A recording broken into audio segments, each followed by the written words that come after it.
السلام عليكم ورحمة الله وبركاته. أحبابي الكرام، ikiwa ni halaka yetu ya 16 sawa na tarehe 16 ya mwezi mtukufu Ramadhani, namuomba Allah subhanahu wa ta'ala tutakabali funga zetu na atusamehe kutokana na kasoro zetu, Allahumma amin. Mpendwa mtukufu wa Kiislam, ikiwa ni barnamiji yetu ya fattabi'uni fateni mimi mtume Allah subhanahu wa ta'ala kwenye aljuz'u thani.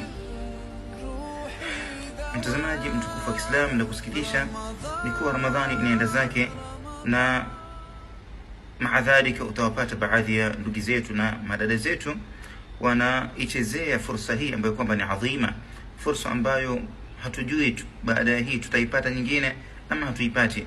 Utawapata wengi sana wanaswali salatu al-isha, pengine wasiswali hata salatu al-isha. Utawapata wanakimbilia kwenye vipindi katika makeram, wanapoteza fadhila ya salatu tarawih.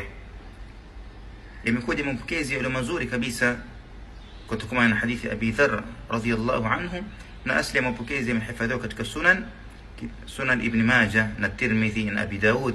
Yamesahihisha Albani rahmatullah alayhi katika hadithi ndefu, asema Mtume sallallahu alayhi wasallam, inna ar-rajula idha salla ma'a al-imam hatta yansarifa husiba lahu qiyam laylatin, au kama qala sallallahu alayhi wasallam.